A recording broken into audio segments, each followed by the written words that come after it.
Lux presents Hollywood.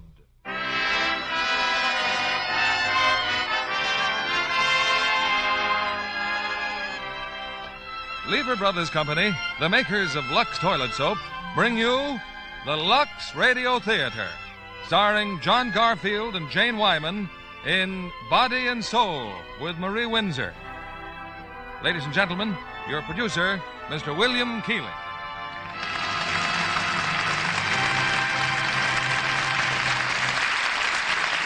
Greetings from Hollywood, ladies and gentlemen. Actors, like any craftsman, must serve a long, hard apprenticeship. And when they learn their trade this hard way, we get the finished artistry of stars like John Garfield and Jane Wyman. Add talent such as theirs to the exciting story of Body and Soul, and the result is drama that hits as hard as our pugilistic hero. John Garfield was a natural to star in this Enterprise picture, and we're particularly proud tonight to bring you Jane Wyman as the other half of our starring team, because Jane's latest performance on the screen is the finest she's ever given. Before we began rehearsals for the play, I took a few days' vacation in Palm Springs. While I was there, I attended a wedding. The bride was one of the loveliest I've ever seen, with a complexion as radiant as the desert sun. It proved one thing about Lux Soap I've suspected right along. All the beautiful Lux girls are not in Hollywood. Here's the curtain for Body and Soul, starring Jane Wyman as Peg and John Garfield as Charley, with Marie Windsor as Alice.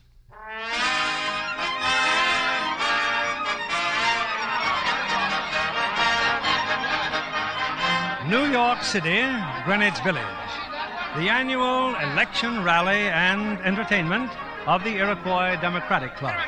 As always, part of the entertainment consists of some amateur prize fighting. 7,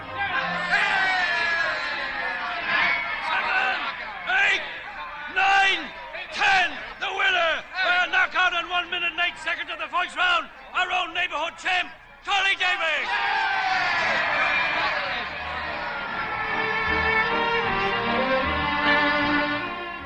Yes, this is a big night for Charley Davis, winning his fight and awarded the privilege of dancing with Miss Iroquois Democratic Club. A couple of hours later, Charley's escorted Miss Iroquois Democratic Club to her home. Well, thanks for bringing me home, champ. Good night. Ah, come on. Open the door. It's early. Then why don't you go to the movies? Besides, you said your friends were waiting for you in the pool hall. Oh, Shorty don't mind waiting. Look, just 5 minutes. All right. 5 minutes. Say, what's your name? Peg? Peg, huh? Hey, look at all the paintings. What do you do here? I live here. I paint. And I go to art school. Well, I don't get it. What about this Miss Iroquois Democratic Club? I figured you were a dancer on the stage or something. Well, there's a talent agency that arranges these extra little jobs for me. I get $25, and the crowd gets a whistle. A painter, huh? How about doing me? Well, sure. Settle for a pencil sketch? Sure. All right, sit down then. Let me get my pad. How's this for a pose, see? Like I was going to throw a jab and cross with my right. Oh, that's just lovely. Now, try not to move too much. Are you going to be a professional prize fighter, or are you going to run for president? Well, I just want to be a success. You mean you want other people to think you're a success? Well, sure. It's every man for himself. Hey, let me see how you're doing. Ouch. Well, keep your hands where they belong. Okay. You saw, huh? No, I'm not sore. Aren't you going to finish the drawing? I think you'd better go home. Oh, I'll behave, Peg, honest. Besides, I wouldn't go home. I'd go to the pool hall, and that's bad influence on me. But your friends will be there, and you can brag how you knocked that fellow out in the first round tonight. What's so wrong with that? Nothing, if that's what you want. Well, my mother thinks I'm a bum. Maybe she's right. What does your father say? He's dead. Died about a month ago. Oh, I'm sorry. We got a candy store, see, only we won't have it for long. The store's finished. Debts, you know, when my old man died. I'm trying to get a decent job, but I guess there aren't any around, not for me. Hey, can I see you again sometime? What for? Well, just to see you, anything. Well, try sometime. You mean that? Try. Well, I don't get it, Peg. Why should you want to see me? Why should you want to see me? Well, because you're beautiful and you're level and you're different. You're sort of innocent, aren't you? You know, I learned a poem in school once. You remind me of it. Tiger, tiger, burning bright in the forest of the night, what immortal hand or eye could frame thy fearful cemetery? What cemetery? Well built. Oh. Good night, Charlie. Huh? Oh, okay. Good night, Peg.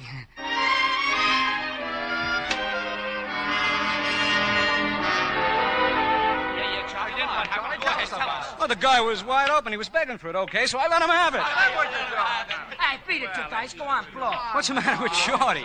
Shake him, will you, Charlie? I gotta talk to you. My trainer, he's got to talk to me. Hey, Charlie. Charlie, just see who walked in here? Mr. Quinn. Quinn, huh? Charlie, don't say it like that. He's a big manager. He was there tonight, I saw him. You mean when I knocked that guy out? Right at ringside. Come on, we're gonna talk to him. But he's playing pool. Charlie, you want to get somewheres, don't you? Sure I do, but... All right, just leave it to me. We're going to talk to Mr. Quinn.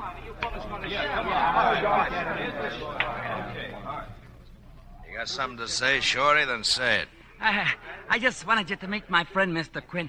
This is Charley Davis. Yeah? How are you? Like the fights tonight, Mr. Quinn? How'd you like that quick knockout Charlie made? I've seen knockouts before. Charlie's a great fighter. He's got style, Mr. Quinn. A little training in So what? So what? He won the amateurs. Listen to me, Shorty. Kids win this and that every day, thousands of them. Every city in the country. And 1 out of 100, maybe, turns professional. 1 out of 1,000 is worth watching, and about 1 out of 1,000,000's worth coffee and donuts. Now tell your boy here to go get himself an honest job. Okay, Blackie, rack him. Wait a minute. Look, kid, I'm playing pool, so you don't bother me. Nobody's asking you for coffee and donuts. I want you to get that straight. You see, Mr. Quinn, a natural fighter. You got a champion here. Shut up. I'm asking nobody for favors, see? Quinn or nobody. I'll see you tomorrow.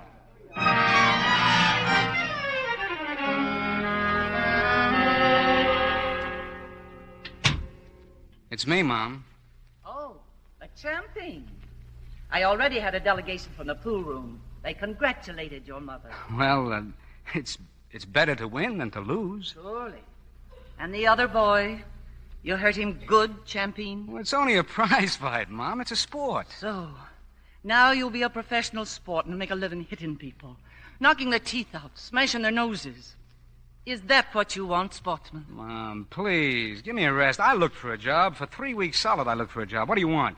You want me to do like Pop did, be like Pop was, spend my life selling 2-cent sodas to kids? Mr. Davis, give me a penny candy. Mr. Davis, give me a pack of cigarettes. Mind the baby. Make mine raspberry. Not me, Ma. Understand? Not me. Your father wanted you to fool around pool rooms, hang around street corners.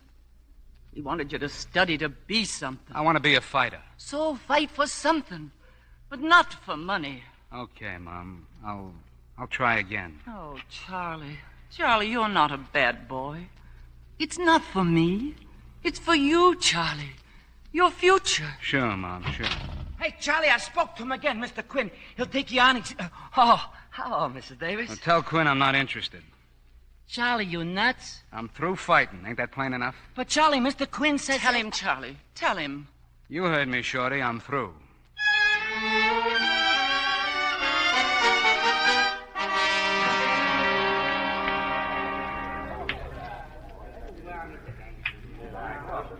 Hi, Charlie. What you doing here? Shoot some pool? I came in to get warm. You could freeze to death on the street. I thought Peg was coming down. Told me yesterday Peg was coming down to meet your ma. She hasn't shown up yet. Maybe she won't come. She'll come. That's what I'm afraid of. That she will come. It's going to be great. Peg and my mother.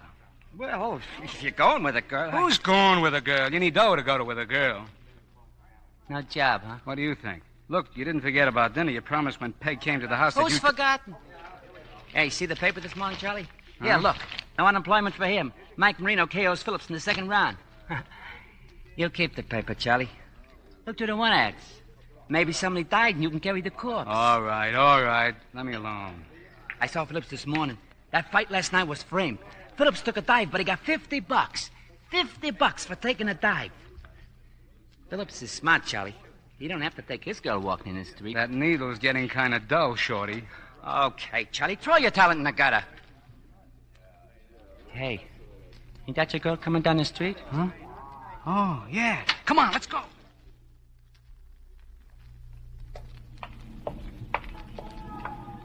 Hey, Peg!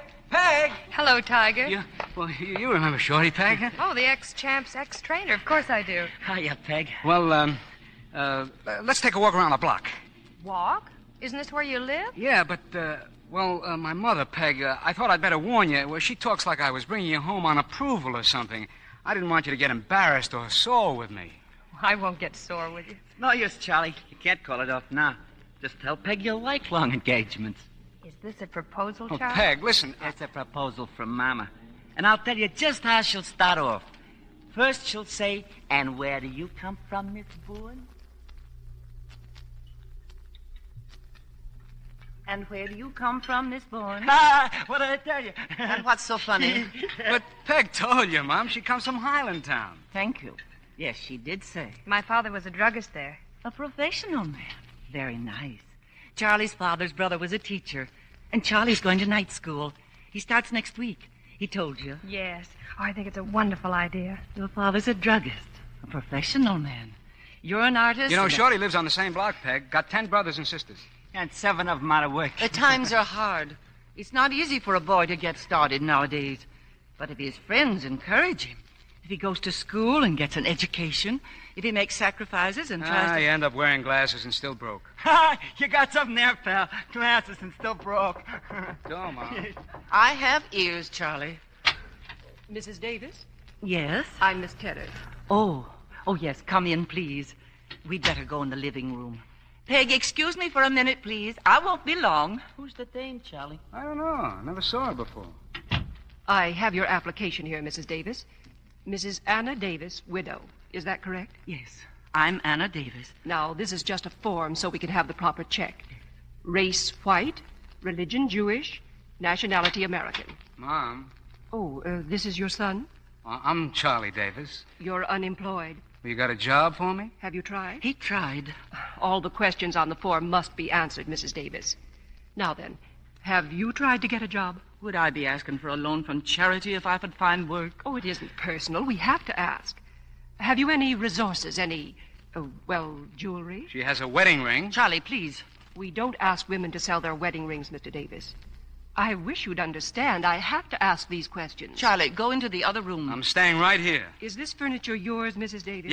Yes, the furniture's hers. Now get out of here. I won't have you talking like that. Get out of here. Get out! We have to ask questions if we're going to help. We don't want any help. Tell them we're dead. We don't want any help. Very well. I'm sorry, Mrs. Davis. Goodbye. Charlie, you fool. Charity, why did you do it? Why? To buy myself fancy clothes. Oh, it was for you. To learn, to get an education, to make something of yourself. Shorty, come here. Yeah, Charlie? Get your coat. Go out and find Quinn. Find him now. Quinn, you mean? Get me that fight from Quinn. I want money. Do you understand? I want money. No, I forbid it. Better buy a gun and shoot yourself. You forget, Ma, you need money to buy a gun.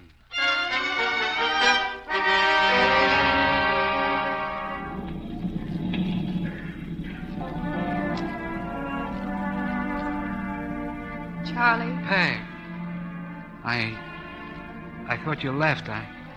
I'm sorry. I'm sorry I had to stand there and hear it.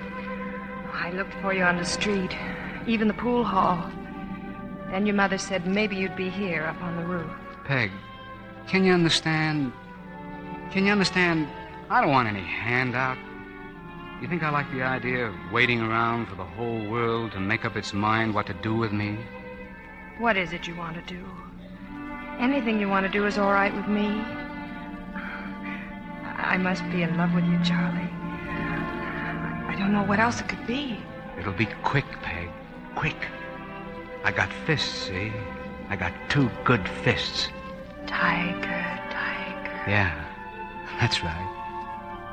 I got claws. But not for you, Peg. Not for you.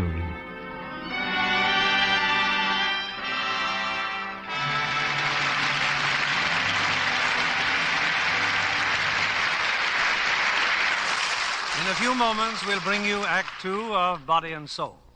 Now, here's Libby Collins, our Hollywood reporter. What's on your calendar this week, Libby? A new film, Mr. Keeley, with the interesting title, No Minor Vices. And the distinction of being the first picture to be made by Enterprise Studios for release through Metro-Goldwyn-Mayer. Uh-huh. And there's another unusual thing about it, too. Each of the 3 stars plays a comedy role for the first time. Dana Andrews faces some amusing situations as a children's doctor. Well, that role should come naturally to him, with 4 youngsters of his own. Then there's Lilli Palmer, who plays Dana's wife and head nurse, and Louis Jourdain as a temperamental young artist. An ideal setup for an entertaining picture. The plot of No Minor Vices really thickens when Dana Andrews starts to make love to Jane Wyatt, who plays his assistant nurse. Well, I can't imagine anyone who'd look more appealing in a nurse's uniform than Jane Wyatt. Well, it's very becoming. Jane has a fresh, natural look that's irresistible. John Kennedy here would say her Lux complexion has a lot to do with it. It certainly shows to advantage, Libby, under that crisp nurse's cap. Yes, Jane Wyatt never worries about keeping her skin fresh as a flower. She told me she owes a vote of thanks to her daily complexion care. Lux soap facials give her skin just the gentle, protecting care it needs, she said. Those facials are a real beauty care, as 9 out of 10 famous stars have discovered. Recent tests by skin specialists prove that. In 3 out of 4 cases, skin became softer and smoother in a short time. An excellent reason for every woman who wants lovelier skin to try this fragrant white soap. Screen stars tell you it gives skin fresh new beauty.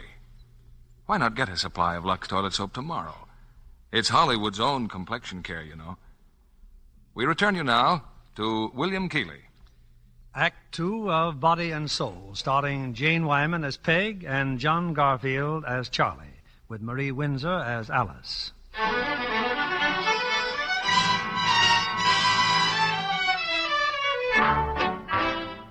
Once in a great while in the profession of prize fighting, a natural like Charley Davis will catapult to the top almost overnight. Charlie has all the heart and skill to become a champion. But more than that, his lethal fury in the ring is driven by a dread of the poverty he's known all his life. Charlie must have money, and if the champion makes the most, then Charlie's going to be champion. Under Quinn's management, he spent the year away from New York. 21 fights, 19 knockouts, 2 decisions. But now Charlie's back home again. Hey, this is some apartment house, Shorty. You sure this is where I live? Yeah, we'll soon find out. These are the keys Quinn sent me. Charlie! Peg. Oh, Peg. You're back. You're home. Oh, darling, I wanted so to meet you at the airport. Don't but... talk, Peg. You're wonderful. Wonderful. Yeah, she's wonderful. Hey, Charlie, ain't you going to look the place over? Here's some layout. Later. Hey, isn't Quinn here? Oh, he said he'd drop by later. He's seeing somebody named Roberts. Roberts, already? Hey, that's great. Yeah, great. Peg, if you and Charlie want to be alone... Oh, stick around. Peg, your new job. In your letter you said that... Oh, I'm a big success. 3rd assistant art director now. Swell. You miss me? It's been a long year, Charlie. Hey, take it easy. What's the matter? Oh, my hand. That guy in Detroit had a head like a rock. Oh, Charlie. And this scar on your chin? Chicago. And this? Philadelphia. And there? Boston. You get something every time, baby. But it's worth it as long as you win. Lots of money, Peg. Lots of clothes. Lots of headlines. Tell her, Shorty. I'll be right back. Got to change my shirt. You look tired out, Shorty. I'm just worried, Peg. Worried? Over him? Yeah. He's all on edge, Peg. He's all wound up like a guy in a jag. Peg, you gotta... Oh, what is it? Shorty, say it. You two still gonna get married? Well, I haven't had time to say no. Then get married right away. Why? Have I got a rival, Shorty? Yeah, money. They're turning him into a money machine, Peg. A gold mine, an oil well. They're cutting him up a million ways. You're the only one left, Peg. He won't listen to me. If you don't hold on to him, it's goodbye, Charley Davis. Marry him, Peg, but do it now. Now. Hey, Peg, how do you like this coat? Camel's hair, handmade. Come on, honey, let's get out of here. We're going to paint up the town. Wait a minute. Mom, I forgot about Mom. Well, she should be here in a little while, Charlie. Why don't we wait? No, I've already waited a year. Shorty, when the old lady gets here, make her happy. Huh? Make with the jokes. Quinn will be looking for you, Charlie. If he got to see Roberts... Who's Roberts? The guy you got to see if you want to crack at the championship. He's more than that, Peg. In this racket, he's the dough, the real estate, everything. Well, what does he want from Charlie?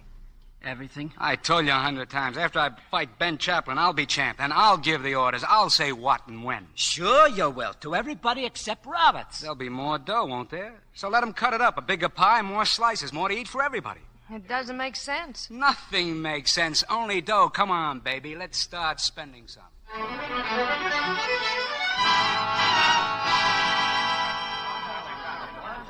I'm sorry we kept you waiting, Ma. Honest. But Peg and I, we've been doing the town. Oh, let me just look at you, Charlie. Let me see. Well, no change, Mom. You neither. How do you like everything, huh? Oh, it's wonderful. Sorry we kept you late. Oh, it's my fault we're so late, Miss Davis.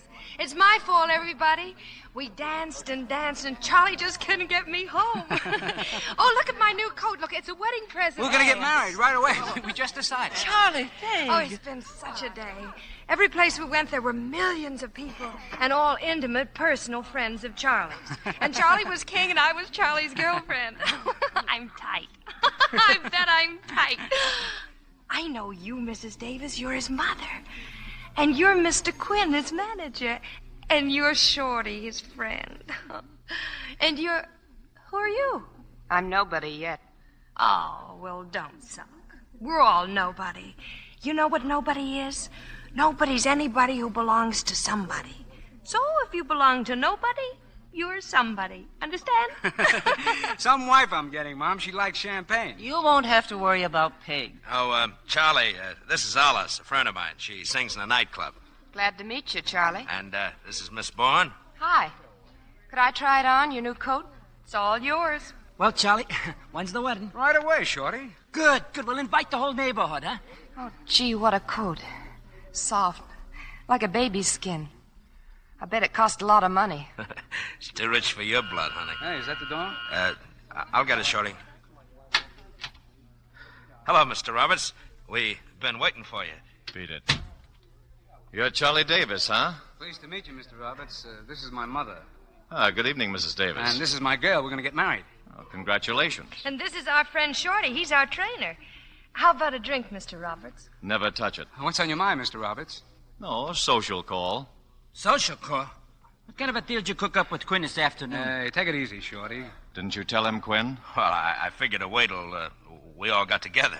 Who did you say this fella is? Shorty? He's my friend, my trainer. Your friend? For how much? As long as we're talking business, Charlie, I'd rather talk it alone. Well, yeah, sure. Come on in here.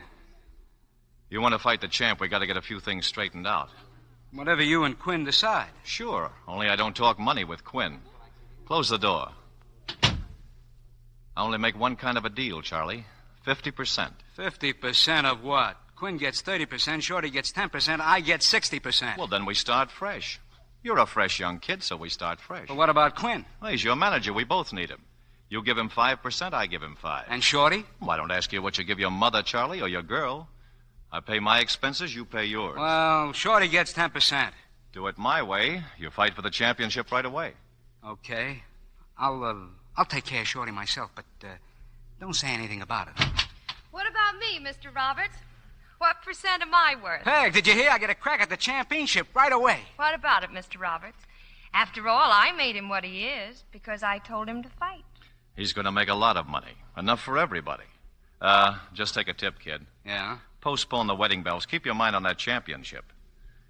Well, good night, Charlie's girl. It's a very nice coat. Did I mention it was a wedding present? Well, just remember, after mink comes sable. Line up a training camp, Quinn. The deal's all set. Good night, everybody. When do you want to start, Charlie? When?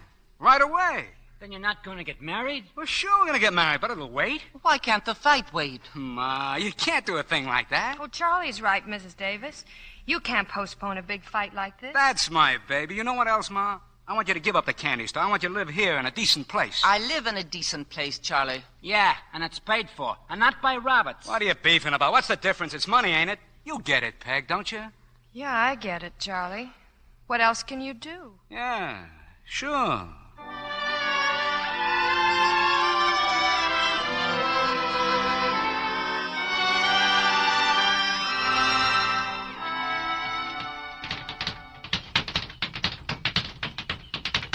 How am I doing, Shorty? How do I look? Oh, take it easy. Slow down. Who wants to slow down?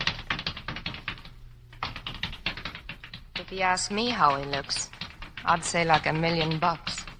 Count 'em. You got some nerve, Alice, barging in on me here.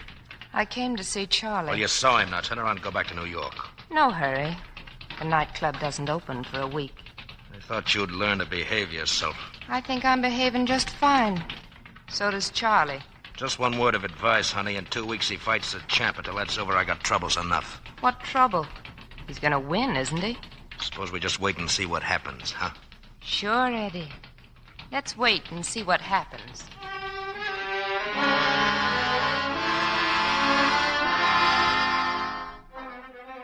Chaplain Davis bout sellout. Great Negro fighter will risk title before capacity crowd. Davis, 2-1 underdog and bid for crown. Sensational newcomer meets Ben Chaplin tonight. Claims he'll knock out champ before 6th round.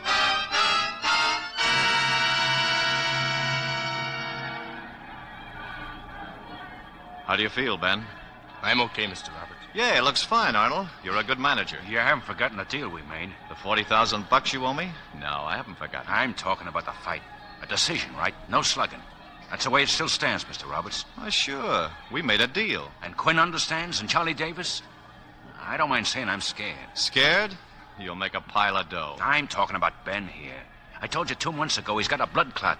Those specialists said he shouldn't fight anymore. And I told you 2 months ago a champ's got to fight. Isn't that right, Ben? People don't count with you, Mr. Roberts. Just money. But don't worry now, Mr. Arnold. As long as Davis don't get rough, we'll make it look real good. Roberts wouldn't cross us up, Ben. Not like that. Get ready, champ. You got about 5 minutes. And once again, as the third round ends, the champion, Ben Chaplin, is on the canvas. We cannot understand Chaplin's style tonight, ladies and gentlemen. From the start, he's tried to box with Davis, apparently trying to outsmart this hard, this vicious punching wildcat who must sense that the championship is all but in his grasp right now. In his corner, Chaplin seems completely dazed, whether from that last blow of Davis's or simply from surprise, we cannot say. But we do know that nobody can go on absorbing the terrible punishment that Davis has been handing out since the very first round. There goes the 10-second warning. Chaplin's manager's still working on the champion, talking to him, pleading with him. Chaplin's on his feet now, and out rushes Davis as the bell sounds for round 4. The boys are in the center of the ring. Chaplin leads with a left, a jab, another jab. Chaplin seems a little more confident now. He's just dodged a terrific left hook thrown by Davis and counters with a stiff right hand to the body as Davis seems to... There it is, ladies and gentlemen. Chaplin's down as Davis throws a tremendous right hand to his head. The count's at 4, but the fight's over. And there's a new world's middleweight champion, Charley Davis.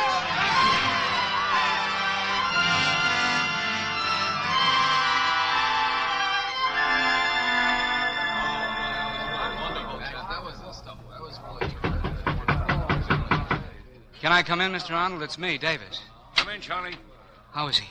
How's Ben? He's still unconscious. Well, Doc, what do we do? We better get him right to the hospital. You must have hit him awfully hard, Davis. Anything I can do, anything. I mean, money, He'll anything. be all right, Charlie. Will he, Mr. Roberts? No, I don't think so. Shorty, get Charlie out of here. You better go, Charlie. I'll stay. I'll go down to the hospital with Arnold. If Peg wasn't waiting for I'll me... see you both later at the nightclub. Mr. Arnold, please, if I can do anything... Charlie, please, beat it. Yeah. You promised Davis would take it easy, didn't you, Mr. Roberts? Look at Ben. He's gonna die. You better go too, Shorty. Wait a minute. Who promised to take care of what? He knew Ben had a blood clot on the brain. He promised me. I guess I've been a little slow, ain't I? I don't like being your partner, Mr. Roberts. I'm out of it as of right now. And I think Charlie will be out of it, too. You've always been out of it, Shorty. Whatever you get from Charlie. He's giving you a handout, didn't he tell you? No. Then why don't you ask him? Let me know what happens, Arnold. Send me the hospital bill.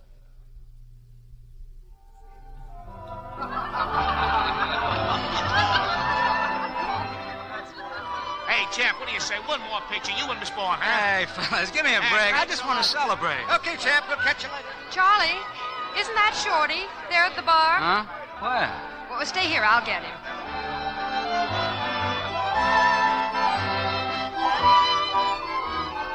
Oh, hello, Peg. Aren't you joining us, Shorty? No. Why not? What's the matter? How's Ben? They won't know for a while yet. You didn't win that title tonight, Charlie. Ben was double-crossed.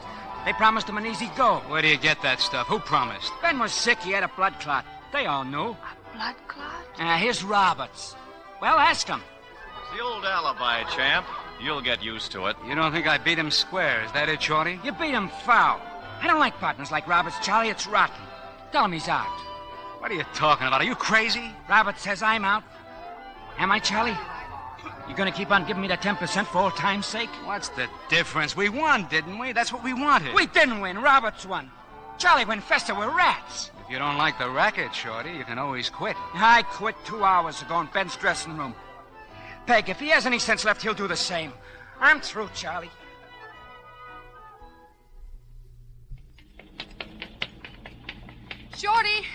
Shorty, wait. Peg, I'm sorry. I had to say what I did. Oh, don't run out on me, Shorty. Please don't leave me alone. I can't do it all by myself. Looks like you'll have to, Peg. Shorty, wait, please. Good luck, Peg. Shorty, look out!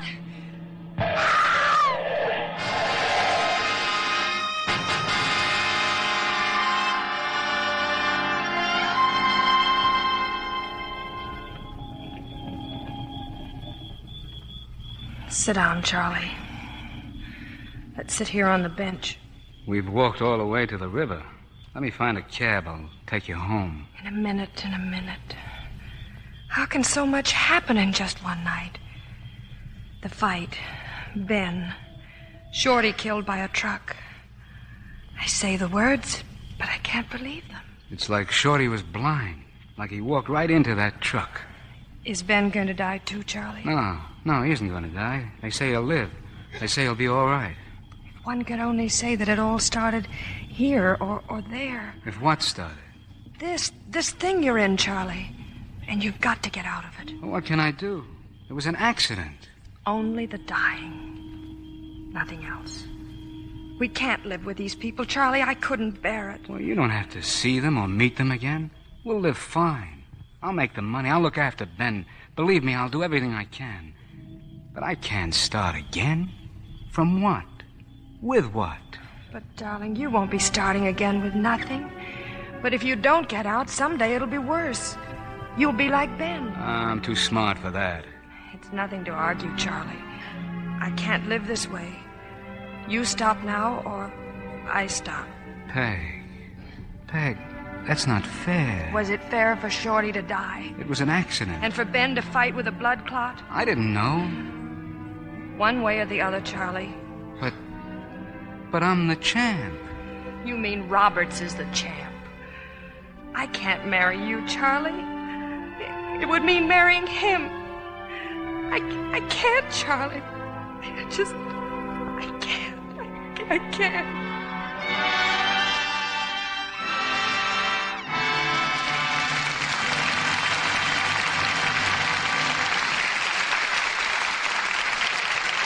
We pause now for station identification. This is CBS, the Columbia Broadcasting System.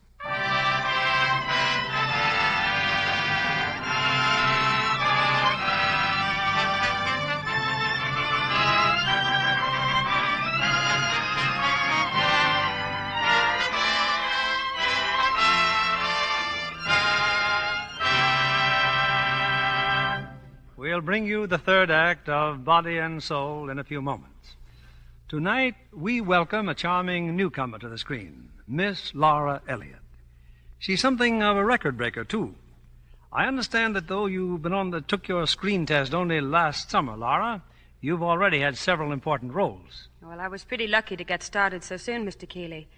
Why, it's exciting to be at a big studio like Paramount. I spend hours on the sound stages. I know of no better way to learn the technique of movie making. Oh, and especially when there's a big production going on, like Sealed Verdict. Oh, yes, that's Ray Milland's new picture about GI fraternization in Berlin. By the way, doesn't Sealed Verdict expose the true story of those beautiful German girls who worked as underground agents? Yes, it does. They call them sweetheart saboteurs. Florence Marley, who co-stars with Ray, is one of them. I was especially interested in watching her on the set. You know, it's her first American film. Yes, I know. The studio brought her from Europe, where she'd already established an enviable record as an actress. And she's very beautiful, too. Flaming red hair and a lovely complexion to go with it. By the way, Mr. Kennedy, she's just delighted with Lux toilet soap. Says it's wonderful to get all she wants here in America. I'll bet she likes that big, generous-sized new bath cake. Oh, everybody does. It's made to order for luxurious bathing. Thanks, Miss Laura Elliott. You've explained why Hollywood is so keen about the new bath-size Lux toilet soap. There's real luxury in the abundant, creamy lather, in the delicate fragrance fastidious women love. If you haven't used this satin smooth new bath cake, why not try it tomorrow? Get a supply for the men in the family. This big new bath size makes a hit with them, too. Here's our producer, Mr. William Keeley. The curtain rises on the third act of Body and Soul, starring John Garfield as Charlie and Jane Wyman as Peg, with Marie Windsor as Alice.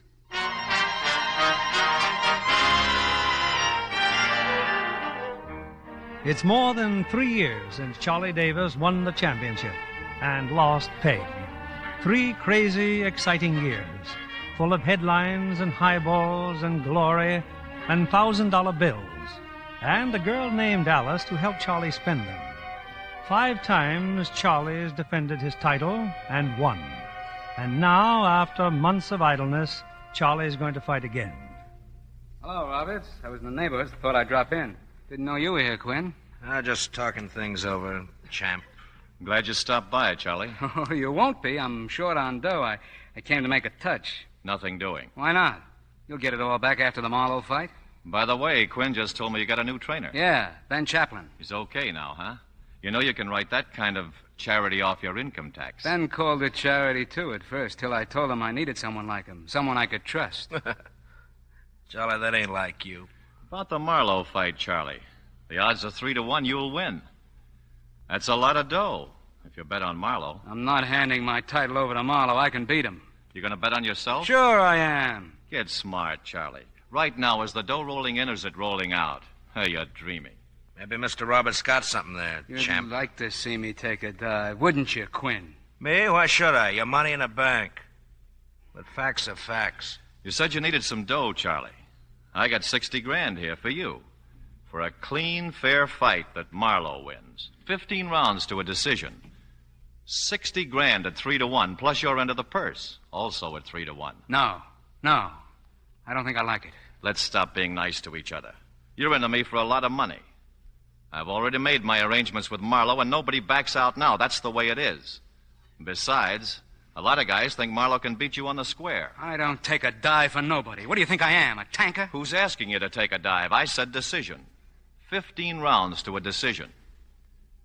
You still throwing that party tonight? Why not? Now I got something to celebrate.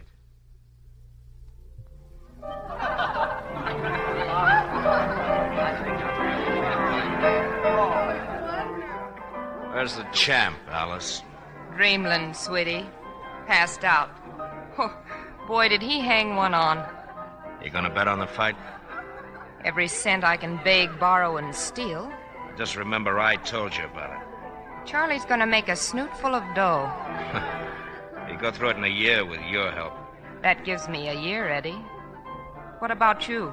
I'll find myself another mug. They come and they go, but I stay. That's the reason you should listen to me. Don't you ever get tired? I got no time for pride. Just don't be too sure about Charlie. Every time he's low down, he's gone to Peg. He's not gonna feel so hot after this fight. I don't care where his heart is.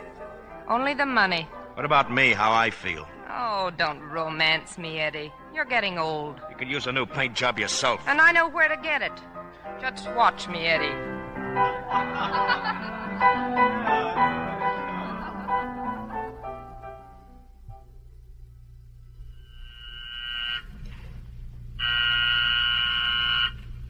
Yes?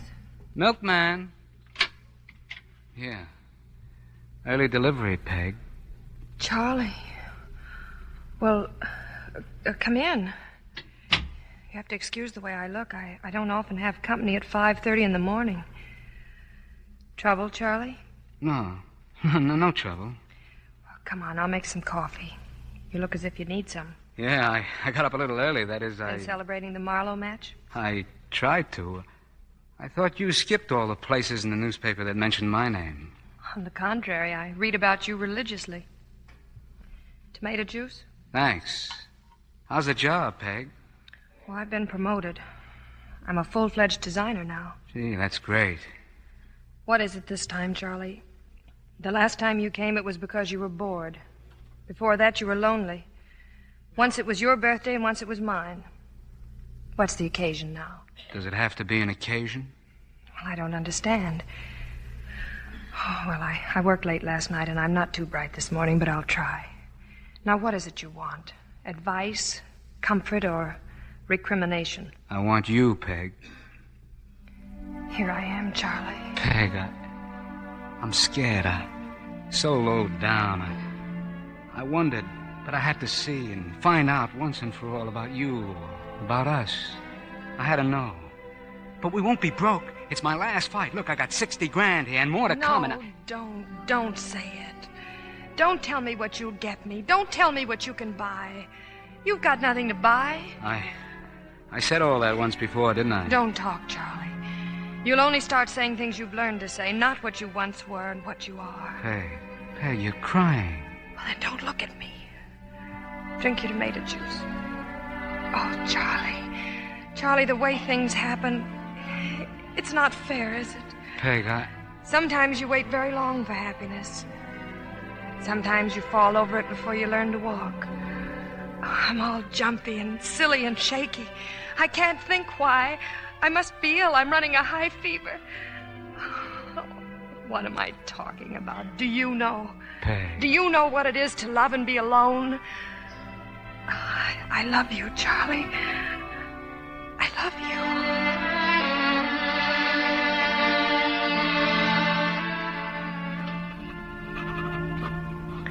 Darling, I talked you to sleep. Meet me at your mother's. P.S. I took your $60,000 with me.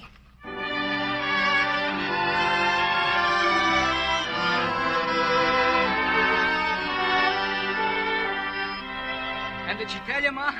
Did Peg tell you? It's my last fight. I'm leaving town Sunday. Training camp. Yes, Peg told me, Charlie. And she said the most beautiful thing I've heard in my lifetime.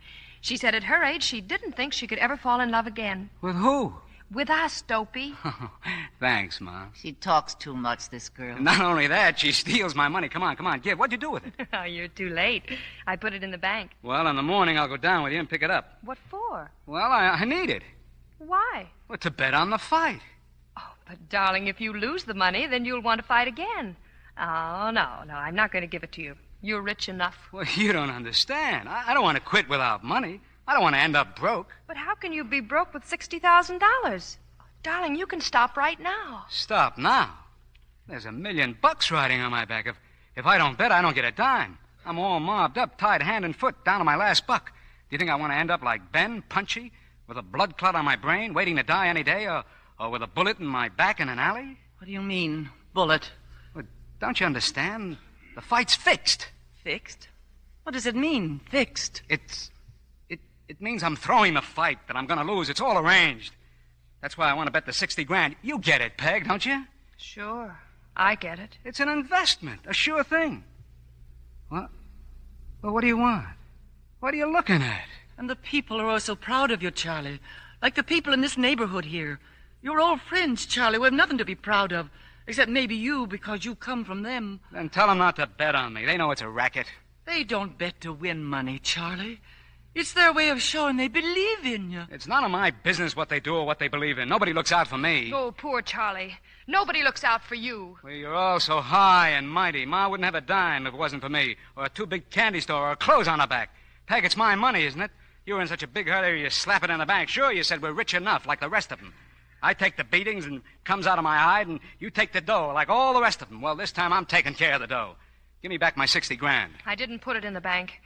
It's there, Charlie, there on the sideboard. Okay, thanks. And take back everything else you've given me. Here, what everybody gives you. The long years of happiness. The broken promises. The lonely nights. Take it all back, Charlie. Take it all back.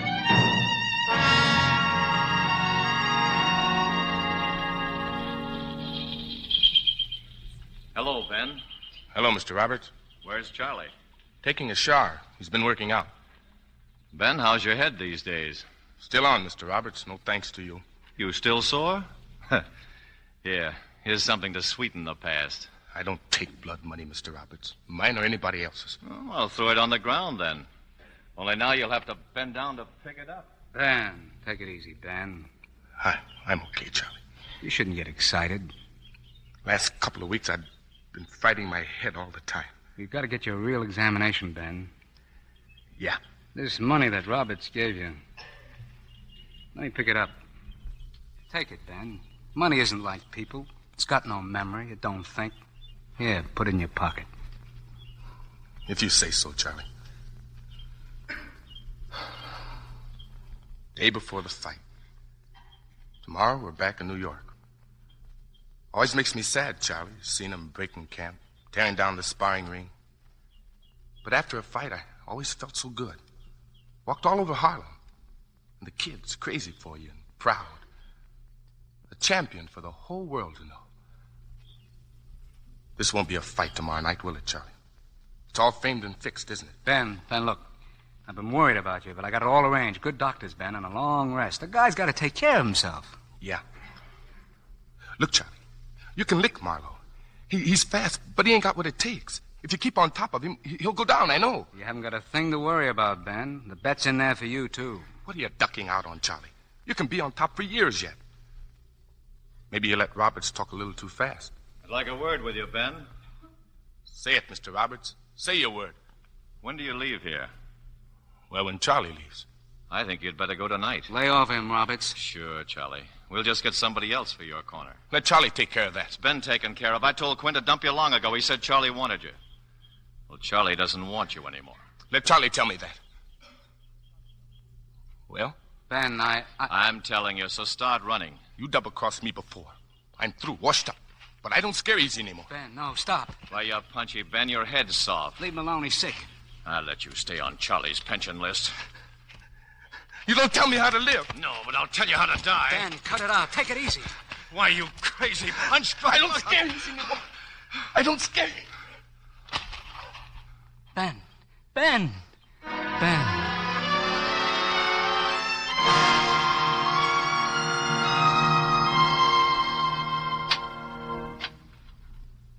Hello, Ma.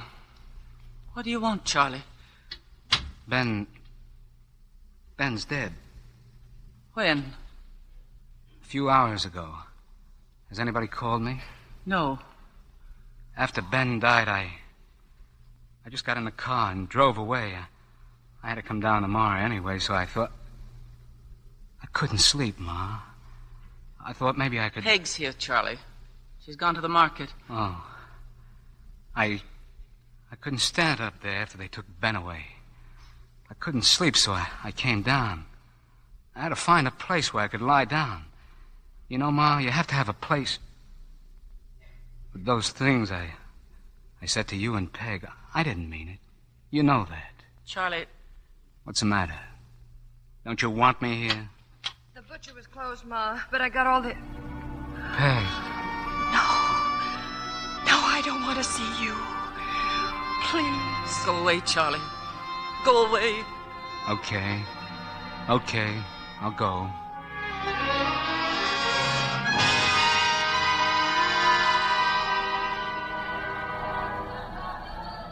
Quinn, what time is it? About 9 o'clock, Charlie. Got an hour yet for the fight. Why don't you lie down in the dressing room? That was a great stunt you pulled last night, getting cockeyed. Well, what's so wrong? It's not like he was out to win tonight. Quinn, maybe you better go out front. Yeah. Okay. Been thinking about Ben, huh? That's what's bothering you. But everybody dies, Charlie. Ben, Shorty, even you. What's the point? No point. So you're just going to box Marlowe for 15 rounds like we agreed. Nobody gets hurt, nobody gets knocked out. You'll get your money, we're squared away. The rest is conversation. Get out.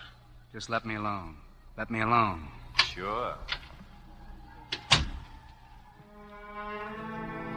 All these years, down the drain, all gone down the drain.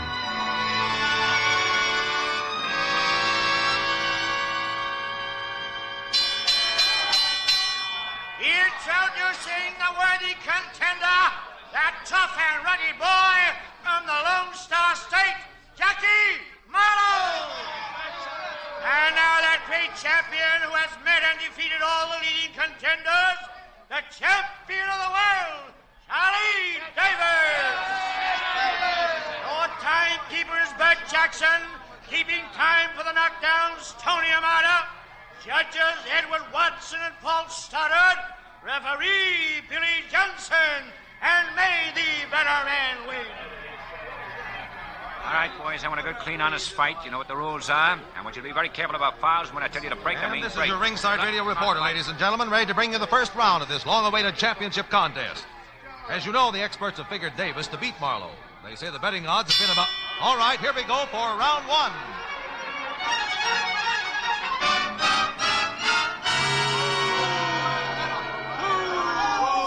Well, that was the end of the round, and almost identical with every round as far as the progress of this fight is concerned. I can't call it a bad fight, but after 12 rounds, one thing is certain. The thousands of people who came here expecting to see a quick knockout are really disappointed. Maybe you can hear the boos. There just hasn't been any action, and the champion, Charley Davis, looks badly out of condition. Al, what round is it? 13 coming up.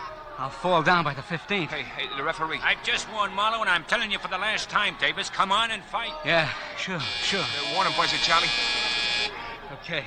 You happy, Quinn? Sure, I'm happy. Just 3 more rounds, Charlie, and you can kiss us all goodbye. Yeah, 3 more rounds. Story all over again. There's Davis falling into another clinch. Once again, the referee warns him to start fighting, but from the looks of things, neither man has any intention of... He's down! The champion's down! As he broke from that clinch, Marlowe suddenly lashed out with a hard right. Oh, but a hard one. The first real blow of the contest. Davis is up now. He's shaking his head, stunned. Here's Marlowe rushing him again. An uppercut. A left to the jaw. Another left. And there's a solid right to the stomach as Davis manages to hold on and clinch. Davis refuses to break. He's been hurt and he knows it. They're apart now. Marlowe's backing him against the ropes. He's got his right hand all ready now, and there it goes. Davis is down again. 1, 2, 3, 4. The round's over. And Davis' seconds rush out in the ring and help the champion back to his corner. Whenever a man was saved by the bell, it's Charley Davis. Is he going to be able to come out for round 14? He's got a bad cut over the left eye, and his lip is very swollen. Maybe Eddie Quinn is going to stop the fight. He's talking to Davis now. What about it, Charlie? You had enough? Shut up. Shut up and let me alone. Shut up. Take it easy, will you? You sold me out, you rat. This was a waltz. You said he knew Marlowe.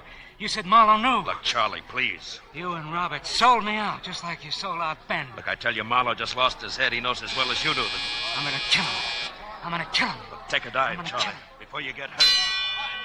14, and Marlowe rushes out ready for the kill. Already he's thrown 3 hard rights, but Davis appears helped by that 1-minute rest. He's boxing Marlowe now, and the contender is missing badly. Davis is ripping lefts and rights into the midsection. But there's another uppercut from Marlowe, and Davis is down again. He's down on one knee. I don't think he's too badly hurt. Charlie, stay down. Take Seems to be willing to take a count of 9 and give his head a chance to clear. The count is 7, 8.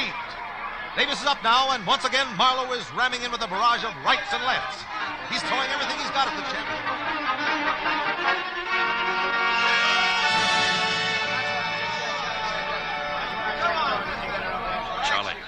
Charlie, listen to me. You know what you're doing? What? What round? The last round, coming up. Let me work on it, Mr. Quinn. Look, get out of here. Look, Charlie, you crazy or something? I'm gonna kill him. Look, take a dive and finish it. Cross me up, will you? Played me for a tanker, will you? Look, you're way behind at points. You gotta knock him out to win. You know what you're doing, Charlie? I'll kill him. I'll kill him. Never seen anything like it before in my life. Knocked down 5 times by Marlowe, 3 times for the count of 9. Charley Davis in round 14 suddenly became the champion he once was, and all but knocked out Marlowe in the last 60 seconds. All right, there's the bell. Round 15. They come out and touch gloves. No more of this reckless throwing of leather. Each man's very cautious. And over this capacity crowd, a great silence has descended.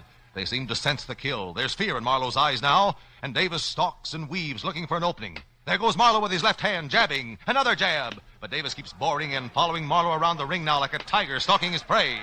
And Marlowe with rights and lefts to the body. They're fighting in close now, shoulder to shoulder. Oh, a hard right by Davis. And Marlowe is hurt. Marlowe staggered.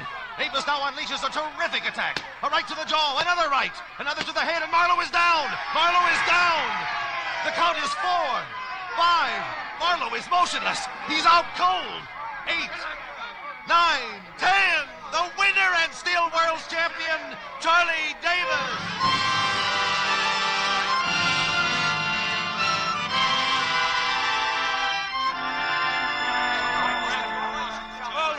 All right, stand back, everybody. Let him through here. Let him get to his dressing room, will you? Okay, champ, this way. Charlie, wait a minute. Get out of here, Quinn. Get out. Okay, Charlie. Sure. Okay. Let him through, folks. Let him through. What's the matter, Eddie? Wouldn't even talk to you? It's funny how things work out, Alice. What's so funny? You're back in my league now, aren't you? Oh, come on, honey, let's talk it over. I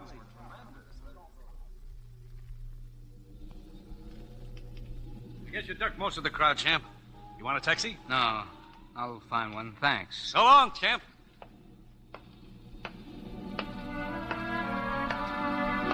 Congratulations, Charlie. Get yourself a new boy, Roberts. I've retired. What makes you think you can get away with this? What are you gonna do? Kill me? Everybody dies. Charlie, are you all right? Are you all right? Ted, I never felt better in my life. Come on, let's go home.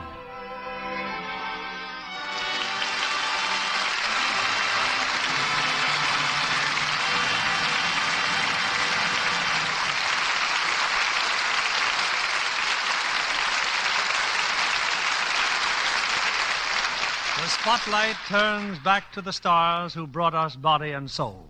John Garfield, Jane Wyman, and Marie Windsor.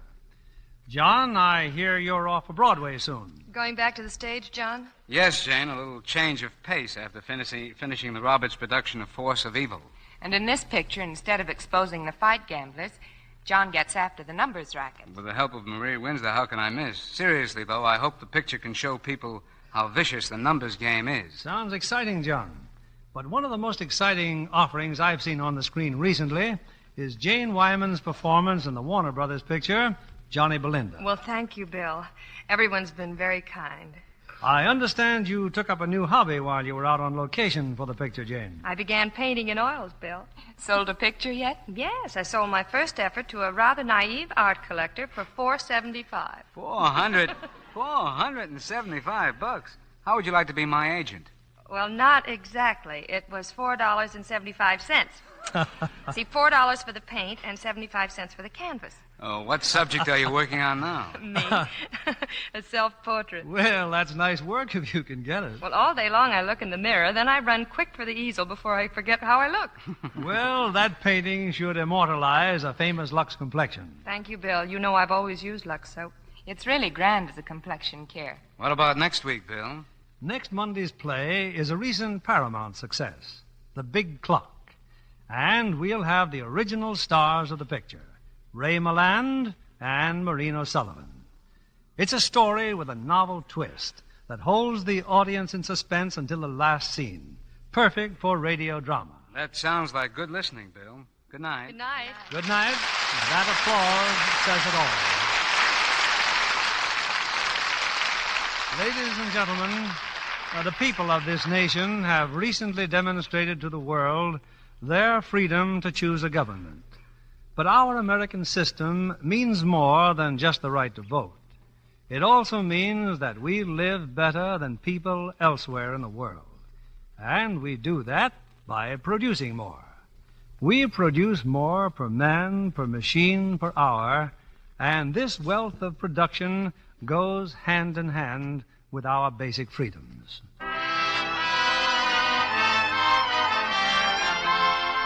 Lever Brothers Company, the makers of Lux Toilet Soap, join me in inviting you to be with us again next Monday evening when the Lux Radio Theater presents Ray Milland and Maureen O'Sullivan in The Big Clock. This is William Keeley saying good night to you from Hollywood.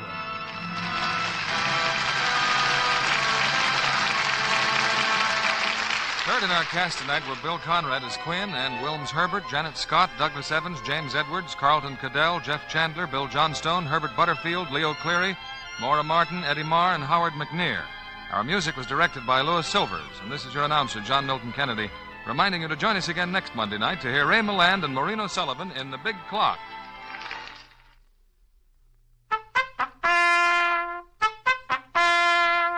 Rely on Spry.